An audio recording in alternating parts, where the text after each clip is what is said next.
어제 저녁에 저녁 식사 시간에 아래층에서 위층에 제가 설교 준비하고 있는데 아들 녀석이 저를 부릅니다. 뭐라고 불렀냐면 아빠 저녁 잡수세요. 그렇게 불렀습니다. 그런데 그 말 한마디에 어제 제가 좀 감동을 먹었어요. 왜냐하면은 저희 아들이 평소에는 어떻게 부르냐면 아빠 밥 먹어 그렇게 불렀습니다. 그래서 제가 이 교육의 힘이 대단하구나. 말을 바꿔버리는 것입니다. 이 잡수세요라는 말이 무슨 말인지 모르겠지요. 그러나 분명히 엄마가 계속해서 그렇게 불러야 된다고.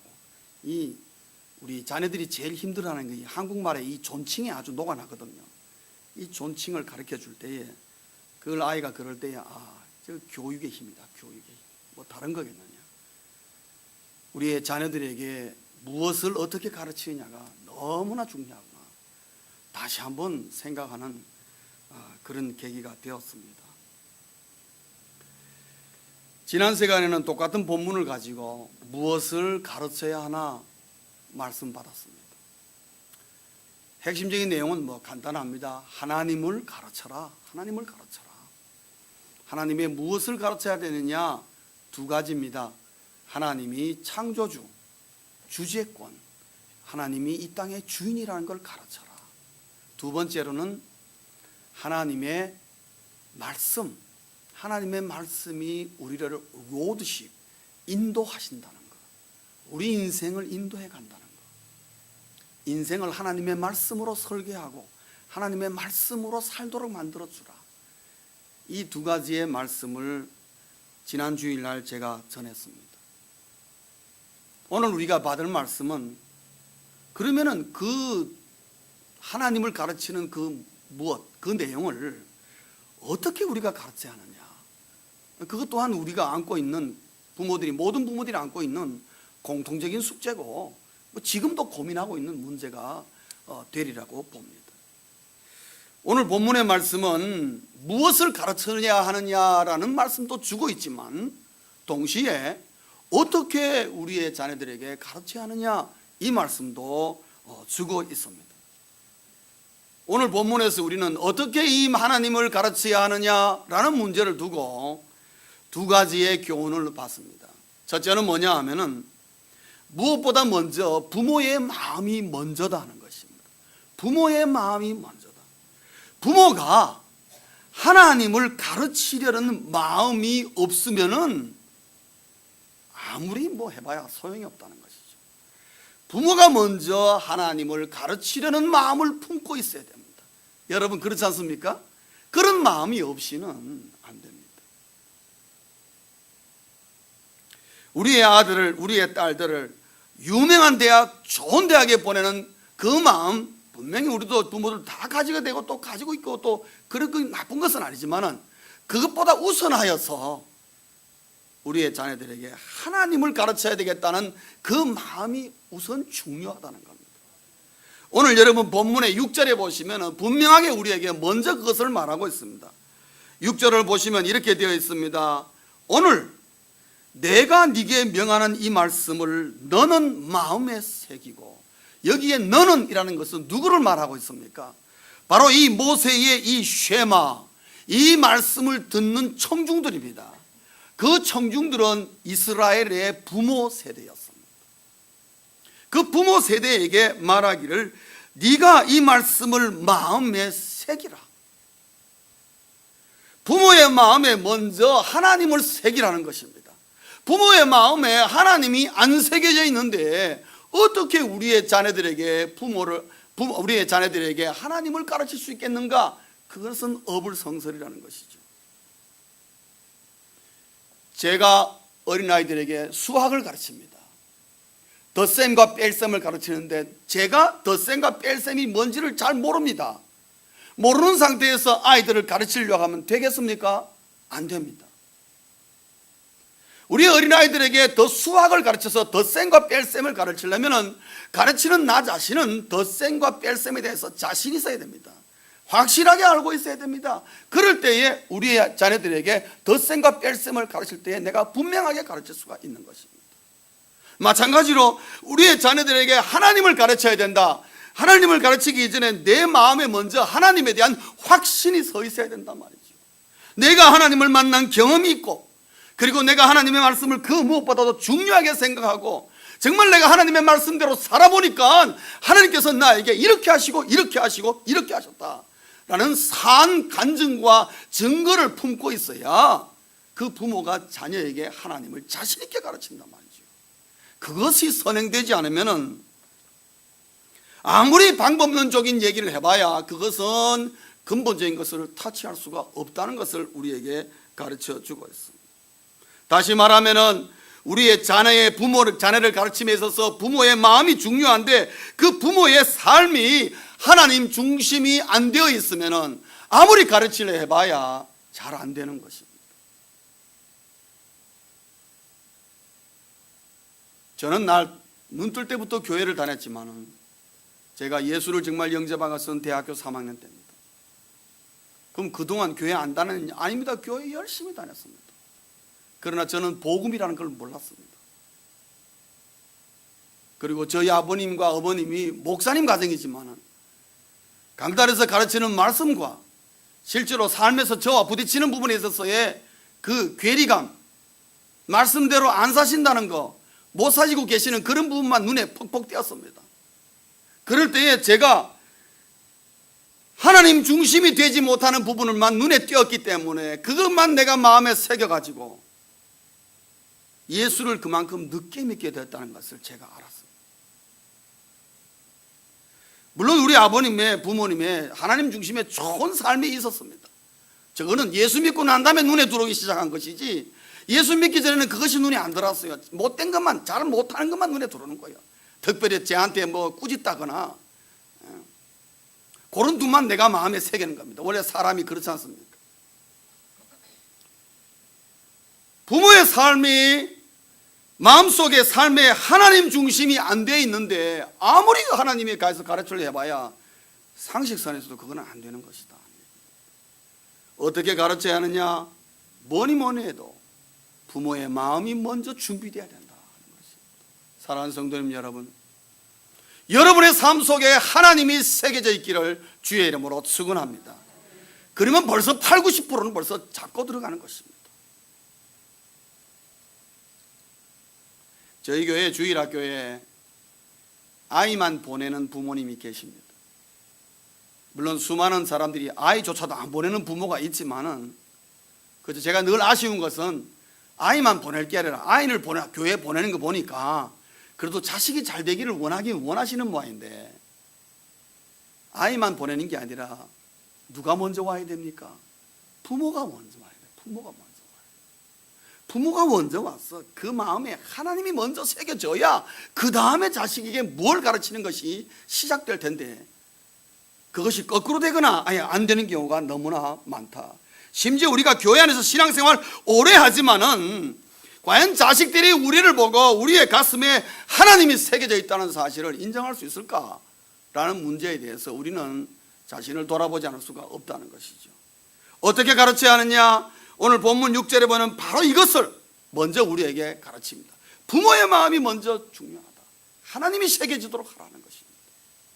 두 번째로는 오늘 7절과 8절 9절을 통해서 하나님은 모세를 통해서 이스라엘 백성들에게 뭐를 가르쳐 주냐면은 하나님이 가르쳐 준 자녀 교육 방법을 말하고 있습니다. 하나님께서 자녀를 어떻게 가르쳐라 하는 세 가지의 원칙을 우리에게 전해주고 있습니다. 오늘 7절, 8절, 9절을 통해서 우리에게 세 가지 원칙을 주는데, 이 원칙은 별거 아닌 것 같지만 매우 중요하게 작용합니다. 세 가지를 우리에게 가르쳐주고 있습니다. 첫째는 뭐냐 하면은 단순하게 가르치라는 것입니다. 단순하게 가르치라. 여러분 구약 성경 보시면은 하나님께서 이스라엘 백성들에게 가르칠 때에 절대로 하나님 복잡하게 가르치지 않았습니다.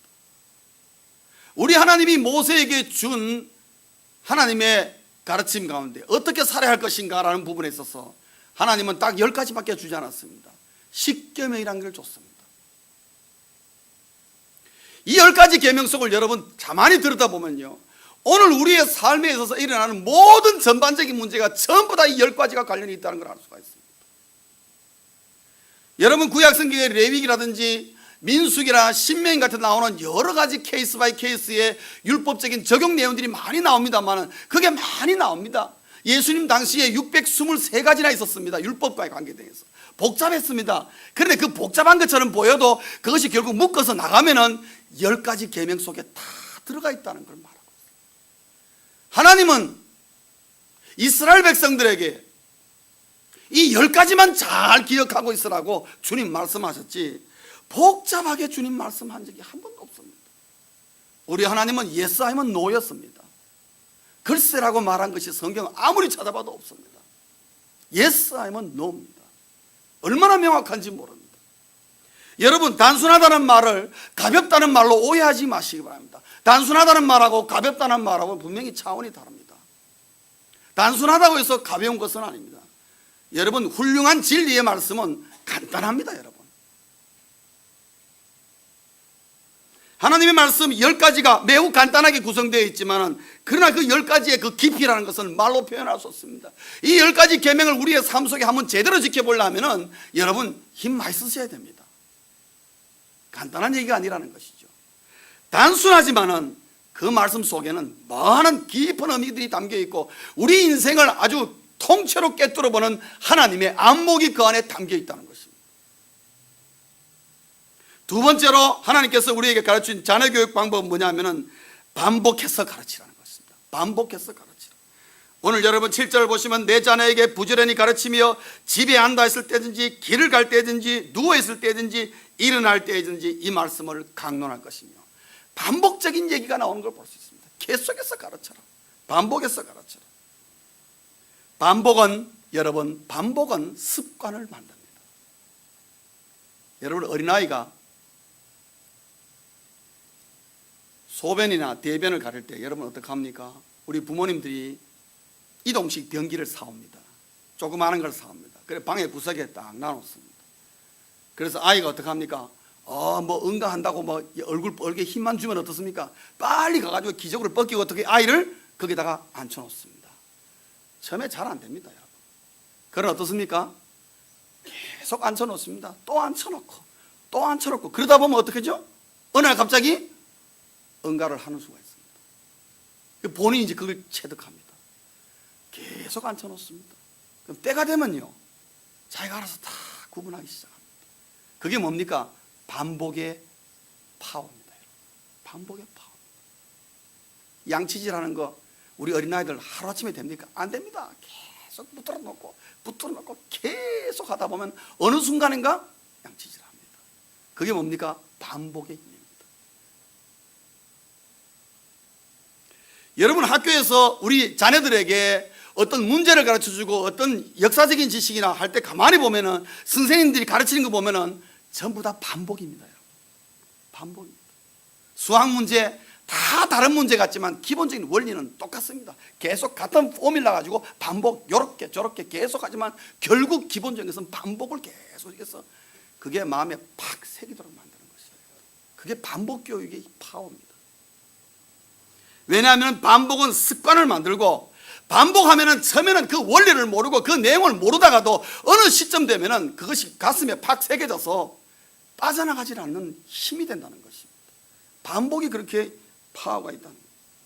세 번째로 하나님이 가르치신 자녀교육의 방법은 뭐냐면 지속적으로 가르치라는 것입니다.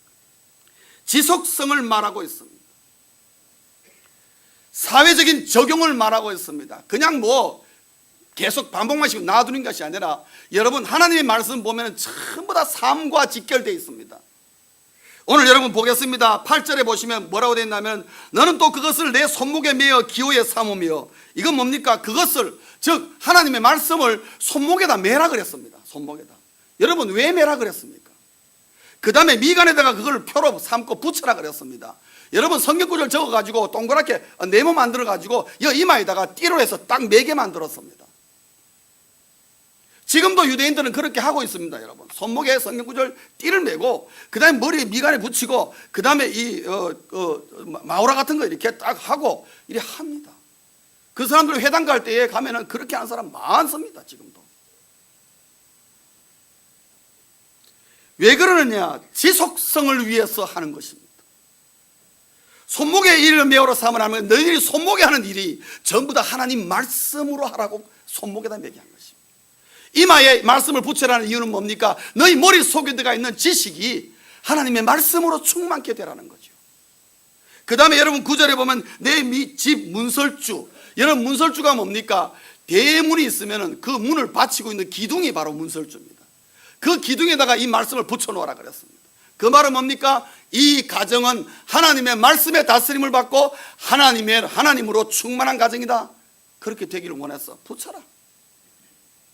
반복적인 의미가 있으면 동시에 지속적입니다. 완전히 라이프 스타일이 되도록, 완전히 삶이 되도록, 하나님이 삶이 되고 하나님과 내 인생과 구분이 안 되도록 그렇게 만들어버리는 것이 지속적으로 그렇게. 그래서 여러분 유대인 살던 아파트나 가보시면은 문설주에 보면은, 저도 옛날에 어떤 아파트는 그 전에 살던 사람이 아마 유대인이었던 것 같아요. 그 요만한 게 딱 붙었더라고요. 문설주에. 제가 뭔가 이걸 보니까 샬롬이라고 적혀있어요. 어떤 경우에는 뭐 엘샤다이, 뭐 그 집마다 이렇게 여러 가지 하여튼 문구가 적혀 있습니다. 히브리어로 적혀 있습니다. 지금도 그 사람들은 그렇게 하고 있습니다. 사회적인 적용입니다. 그래서 하나님께서 가르친 자녀 교육은 뭐냐? 단순하게 가르치라, 반복적으로 가르치라, 지속적으로 가르치라. 여러분 이거 별거 아닌 것 같으죠? 그러나 이 세 가지를 계속해서 시행할 때에 자연스럽게 뭐가 발달하느냐? 암송이 엄청나게 발달합니다. 암기력이 발달하기 시작합니다. 암기력이. 그래서 여러분 성경을 보시면은 창세기, 출애굽기, 레위기, 민수기, 신명기를 보시면은 전부 다 이야기식 구조를 갖고 있습니다. 창세기 같은 거 여러분 전부 이야기, 그 다음 또 이야기, 그 다음 이야기, 그리고 아브라함의 이야기, 이삭의 이야기, 야곱의 이야기, 요셉의 이야기, 이야기로 계속 엮여져 있습니다. 왜 그렇습니까? 옛날에는 이 하나님의 말씀을 구전으로 전했습니다. 입으로 전했단 말이에요. 입에서 입으로 전했습니다. 그러려면 어떻게 해야 됩니까? 모든 스토리가 어떻게 해요? 어디서 나와야 됩니까? 머리에서 나와야 돼요. 머리에서. 그러니까 이야기에서 이야기로 묶어놓은 것은 뭐냐면 기억하기 쉽도록 만들어 놓은 거예요. 가장 또 대표적인 것이 여러분 구약성경에 보면 시편이 있습니다.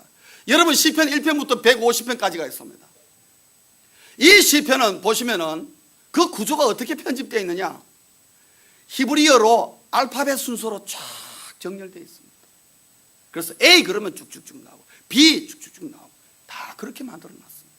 여러분 왜 그랬겠습니까? 뭐 하기 쉬우라고요? 구전으로 전달하기 쉬우라고. 그러려면 어떻게 해요? 암송하기가 쉬워. 암송을 엄청나게 했다는 걸 알 수 있습니다. 그 들은 얘기 또 듣고 들으면서 나도 모르게 암송하려는 게 아니라 나도 모르게 그런 내용들을 다 담고 있어서 자녀들에게 또 말로 계속 전달됐다는 겁니다. 그러다가 어느 시점에 이것이 글로 남겨진 것이지 처음부터 글로 남겨진 것은 아니라는 거죠. 많은 사건들이 종합되어서 글로 남겨지기 시작해요. 하루아침에 탁 된 것이 아니라는 것이죠. 그래서 여러분 성경은 많은 세월을 요구하는 것을 우리가 볼 수 있습니다. 절대 하루아침에 이 내용이 갑자기 쓰여진 것은 아니라는 것을 우리가 알 수 있는 것은 바로 이겁니다. 성경의 구조가 전부 다 이야기식 구조요, 시편의 구조요, 어떤 서사적인 구조를 갖고 있는 이유가 뭐냐 하면은 전달하기 좋게 하기 위해서 암송 잘하라. 여러분 저희들이 미시간에서 공부할 때 제 딸이 초등학교를 다녔는데 초등학교 때 거기가 크리스천 스쿨을 다녔습니다. 크리스천 스쿨. 제가 그때 속해 있던 크리스천 리폼 처치가 운영하는 크리스천 사립 초등학교죠. 크리스천 스쿨입니다. 근데 거기는 참 이상하게 미국도 아마 제가 볼 땐 그런 줄 압니다. 공립학교보다도 사립학교가 훨씬 유명해요. 훨씬 유명해요. 공립학교가 따라올 수가 없어요. 크리스천 스쿨이 너무 퀄리티가 너무 좋은 거예요. 근데 제가 깜짝 놀란 거는 그 학교에서 시간 날 때마다 아이들에게 뭐를 암송시키냐면 시편을 암송시키는 거예요. 시편을. 그래서 그 학교가 초등학교가 1학년부터 들어와서 6학년 졸업할 때면요 시편 150편을 다 외워버리는 겁니다. 다 외워버립니다. 여러분, 이것이 그 아이 인생에 얼마나 놀라운 자산이 되겠습니까? 죄송한 얘기지만 제가 가지고 있는 성경 지식, 지금 제가 갖고 있는 성경 지식이 제가 감아보니까 거의 90%는 초등학교 5학년까지가 거의 다 형성 다 된 것이에요. 그때 성경 공부 무지하게 했거든요. 왜냐하면 성경 고사대에 나가더라고. 무지하게 우리 공부 많이 했습니다. 성경만 발발발 두드렸습니다. 지금 오히려 많이 잊어버렸습니다. 저 로마서 다 외웠습니다. 그런데 이제는 로마서 다 까먹었습니다. 하도 안 하니까. 초등학교 5학년 때 다 외웠습니다. 로마서 다 외웠습니다. 전장 다 외웠습니다. 토시 하나 안 틀리고 다 외웠습니다. 암송이 발달한 거, 암송이 발달한 거. 여러분, 암송이 발달하니까 어떻게 됩니까? 지능이 개발됩니다. 지능이 엄청나게 개발되는 겁니다. 유대인들 머리 좋다 그러지요. 다 이유가 있는 거예요. 날 때부터 머리 좋은 게 아니라 이런 교육적인 배경이 있습니다. 지금도 유대인 학교는 이런 식으로 교육하고 있지 다른 방법 안 택합니다.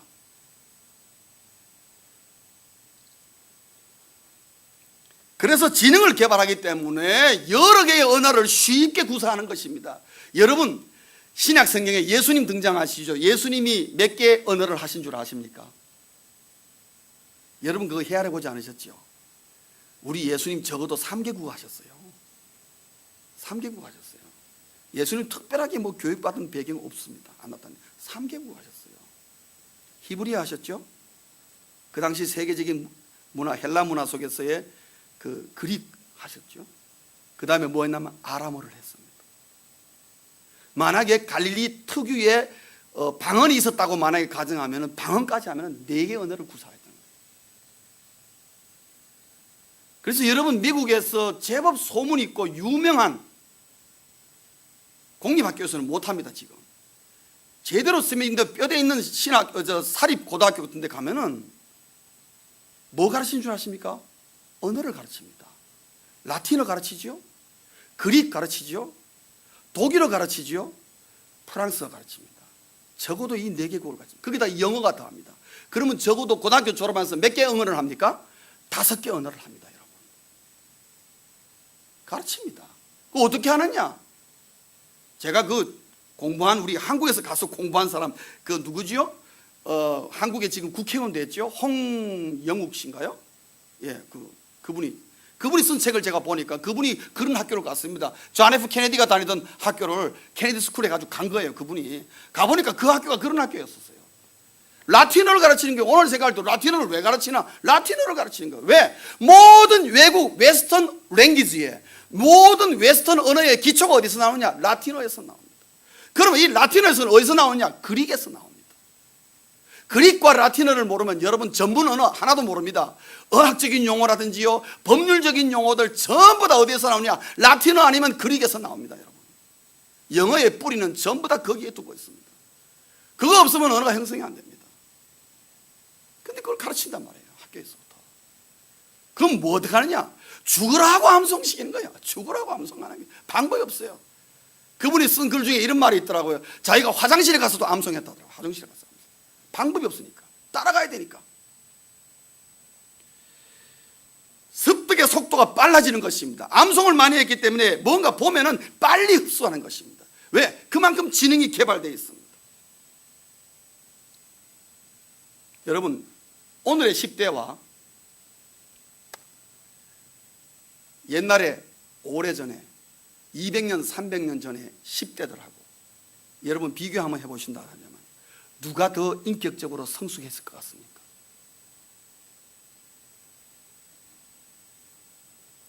오늘날 우리의 10대 자녀들 온갖 문명의 혜택 다 누립니다. 컴퓨터 있지요. 알고자 원하는 거 때리면 다 나옵니다. 막 산더미처럼 나옵니다. 엄청난 지식의 홍수 속에 살고 있습니다. 정말 똑똑한 아이들 되고 싶으면 얼마든지 공부할 수 있습니다. 그런데 그 10대, 몇백 년 전에 10대들 컴퓨터도 없었고 자동차도 없었고 전화도 없었고 핸드폰 아무것도 없었지만 그들은 거기에서 라틴어 배우고 그릭 배우고 그런 외국어 하면서 철학과 수사 이런 아주 오늘날 고전적으로 생각해서 취급도 안 하는 그런 과목을 공부했던 10대들하고 여러분 누가 더 인격적으로 성숙하겠습니까? 옛날 사람들이 훨씬 더 성숙했습니다. 그렇기 때문에 공자는 뭐라 그랬습니까? 남자가 이 땅에 태어나서 15살이면 입지한다 그랬어요. 입지라는 건 무엇입니까? 혼자 설 줄 안다는 말이죠. 오늘날 여러분 15살 우리 아들, 제 아들이 16입니다만은 집 밖으로 내보내면 쟤는 아마 굶어 죽을 거예요. 입지는 다 뭐합니까? 입지는 고사하고 기기라도 제대로 기었으면 좋겠습니다. 여러분 우리가 얼마든지 좋은 환경과 더 뛰어나고 옛날 사람보다도 훨씬 더 우리가 더 뛰어난 인격적인 성숙이 이루어지고 정말 우주를 볼 수 있는 그런 안목이 떠야 될 텐데 우리들의 10대에서는 여러분 기대하지 마십시오. 어린 반프로치도 없습니다. 바로 현대교육의 딜레마가 어디에 있느냐? 여기에 있는 겁니다. 여기에 있는 겁니다. 하나님을 제외하고 하나님의 이 방법을 무시하고 정반대의 방법으로 아주 인본주의적인 인성교육이 20세기 들어와서 굉장히 많이 발달하고 미국의 교육 시스템에 적용하고 한국이고 전 세계적으로 인본주의적인 인성교육을 명제로 하여 시스템을 만들어 운영했습니다. 여러분 아시죠? 미국의 오바마 대통령도 우리 미국 교육제도가 지금 완전히 실패했다는 걸 알고 있습니다. 한국도 여러분 문제 많죠. 오바마가 왜 한국을 교육 시스템을 좋다 그러는지 모르겠어요. 아직 입시 지옥을 경험하지 못해서 그런 것 같아요. 한국에 제 아는 친구분에게 한번 전화하니까 조용히 얘기해요. 그리고 왜 조용히 얘기하니까 우리 집에 고3이 있다 그러더라고요. 야 참. 그리고 고3 있으면 전화도 살살 해야 되냐 그러니까 아이 살살 해야 되는데 계단도 야 살살 올라간다. 밥도 큰 소리로 못 먹는데 그 녀석 입시 끝날 때까지는 아주 막 그냥 완전히 막 신격화되어 있는 거예요. 조금이라도 신경 안 끄더라고. 그럼 뭐 새벽에 나가가지고 밤만 12시 돼야 들어오는 거예요. 그럼 어딜 그렇게 보내니까 뭐 하이학원 저학원 해가지고 보충 수업 과외 수업 뭐 해가지고 하여튼 막 야 제가 보니까 그 사람 오늘날 우리가 눈으로 보고 있는 이 교육 시스템이 여러분 대단한 교육 시스템 같지만 우리 교육학자들은 압니다. 이거 대단한 문제가 있다는 걸 알고 있습니다. 지식을 전달하는 데는 지식 교육에는 성공했는지 모르지만 인성 교육에는 완전히 실패하고 있는 거예요. 왜냐? 아무리 교육을 받아도 인간이 변하질 않아요. 변하질 않아요. 그래서 미국의 수많은 크리스천 스쿨들, 홈스쿨들이 지금까지도 왕성하는 이유가 저는 거기에 있다고 생각합니다. 학교 보내봐야 하등에 지식 전달받는 것 이외에는 아무런 우리 자녀에게 도움이 되는 게 없어요. 형편이 지금 그렇다는 것입니다. 사랑하는 성도님 여러분, 말씀 맺겠습니다. 오늘 우리가 모두가 안고 있는 공통적인 숙제가 있습니다. 그게 무슨 숙제냐 하면은 과연 어떤 부모가 훌륭한 부모인가? 과연 어떤 부모가 훌륭한 부모인가? 또 반대로 얘기해 다른 말로 얘기하면 과연 어떤 자녀가 훌륭한 자녀인가 하는 얘기입니다. 여러분 어떤 부모가 훌륭한 부모인 것 같습니까? 좋은 대학 보내고 좋습니다. 좋은 부모라고 볼 수 있어요. 자녀에게 돈 잘 버는 방법 가르쳐 주는 거 그것도 이 땅 사는 좋은 방법 중에 부모로서 해야 될 일 중에 하나겠죠. 그러나 오늘 말씀은 우리에게 그런 거에 앞서서 우리의 자녀들에게 하나님과 그 말씀을 그 손에 들려주라. 그것이 그렇게 할 수만 있다면 그 부모가 가장 훌륭한 부모라고 우리에게 가르쳐주고 있습니다. 어떤 자녀가 훌륭한 자녀인가? 돈 많이 벌어서 이런 어버이날 그냥 우리 어머님들 호주머니에다가 용돈 푹 집어주는 그런 자녀가 여러분 훌륭한 자녀일까요? 물론 좋은 자녀입니다. 그러나 부모의 공통적인 관심사는 뭐냐? 우리의 자녀들이 어떤 자녀가 훌륭한 자녀냐? 하나님 안에서 행복하게 사는 것이 가장 최고의 효입니다. 우리 부모들이 그렇지 않습니까? 아무리 자녀들에게 용돈을 받아도 우리의 자녀가 가정이 편안치 못하고 뭔가 문제가 있고 늘 그러면 부모가 용돈을 받아도 좌불안석입니다. 근심 걱정으로 쌓여있게 됐습니다. 엄밀한 의미에서 그게 효가 아니죠. 자녀의 가정이 예수 안에서 행복하고 기쁘고 즐겁게 사는 모습을 볼 때 부모의 최고의 효를 드리는 것이고, 가장 훌륭한 자녀는 그런 훌륭한 자녀예요. 그러면 이 가정에 오는 행복은 어디서 오느냐? 하나님을 아는 것부터 오는 것입니다. 잠언에서 누누이 얘기하시듯이 하나님을 모르는 행복이라는 것은 이 땅에 존재하지 않는 것입니다. 여러분, 오늘 본문을 보시겠습니다. 본문 5절 한번 보겠습니다. 5절 우리 다 같이 읽겠습니다. 한번 시작. 너는 마음을 다하고 뜻을 다하고 힘을 다하여 내 하나님 여호와를 사랑하라. 왜 모세를 통해서 이스라엘 백성들에게 이 말씀을 먼저 들려주는 이유가 바로 거기에 있습니다. 네가 먼저 하나님을 사랑하라. 어떻게 사랑하냐? 온 마음과 정성을 다해서 정말 하나님을 사랑해라. 그러면은 자녀 교육에 큰 문제 안 된다. 걱정 안 해도 된다. 네가 하나님을 사랑하면은, 그리고 자녀에게 이 하나님을 전하고 자녀가 하나님을 사랑하게 만들면은 자녀 교육은 끝났다는 것입니다. 그런 자녀 어디에 내놔도 절대로 부끄럽지 않고 어디 가서라도 하나님 앞에서 자기의 몫을 당당히 감당하게 된다는 거죠. 이 말씀을 우리에게 가르쳐 주고 있습니다. 사랑하는 성도님 여러분, 우리는 요즘 3S의 시대에 살고 있습니다. 3S가 뭡니까? 첫째는 스피드입니다. 요즘은 뭐든지 속도입니다. 빨리빨리 가야 됩니다. 뭐 획획 지나갑니다. 유행도 얼마나 빠른지 모릅니다. 스피드입니다. 지금 스피드의 시대입니다. 천천히 가면은 바보가 되는 수가 많습니다. 두 번째 S는 뭐냐면 스크린입니다. 스크린. 다 눈으로 보는 것입니다. 전부 다 봐야 되지 안 보면 안 됩니다. 우리 교회도 그래서 지금 스크린이 안 들어왔습니까? 눈으로 보게 합니다. 세 번째로는 섹스입니다. 섹스.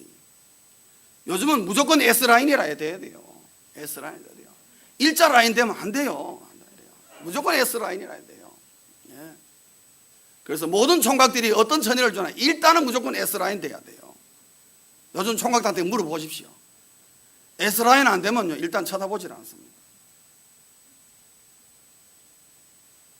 그리고 얼굴도 뭐 어찌됐든지 간에 하여튼 뭐 어떻게 수술을 하든 뭐 찌지든 볶든 간에 하여튼 콧날 오떡하고 하여튼 얼굴도 작고 이렇게 딱 해서 뭐 갖춰지지 않으면은 쳐다보질 않습니다. 왜 그렇습니까? 섹시한 것을 추구하기 때문에 그렇습니다. 요즘은 남자도 섹시해야 됩니다, 여러분. 그래서 남성 화장품이 얼마나 많이 발전하는 줄 아십니까? 요즘 남자들도 막 별거 다 한다 그러대요. 별거 다 한다 그러대요. 여자 하는 거 다 한다더라고요. 왜 그렇습니까? 섹시를 추구해서 그렇습니다.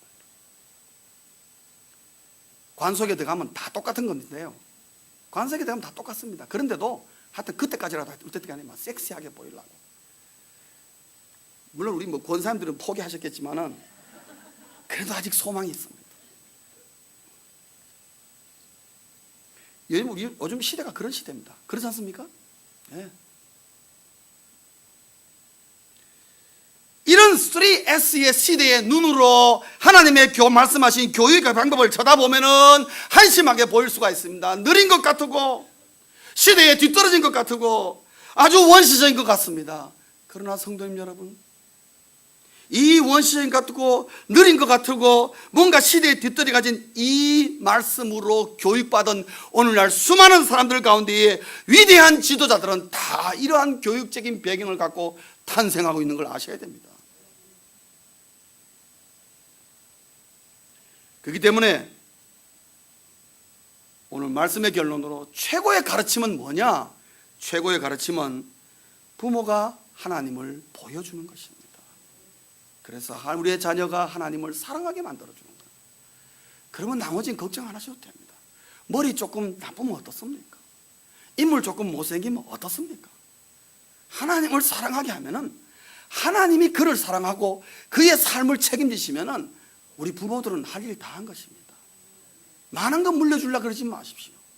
우리의 자녀들에게 이 하나님을 어떻게든지 물려주려고 하나님이 말씀하신 방법이 3000년 전이나 지금이나 사람 사는 것은 똑같다는 것이죠. 그렇기 때문에 하나님의 원리는 똑같이 적용해도 똑같은 결과가 나온다는 것을 믿으시고, 우리 자신이 먼저 하나님을 새기고 우리의 자녀들에게 하나님의 방법대로 가르쳐서 하나님을 보여주는 부모가 되어서 우리의 자녀들도 하나님을 가슴에 새기고 이 세상에서 하나님의 자녀로서 당당하게 가르칠 수 있도록, 하나님께 영광 돌리는 자녀가 될 수 있도록 기도하며 힘쓰는 우리 모두 될 수 있기를 주의 이름으로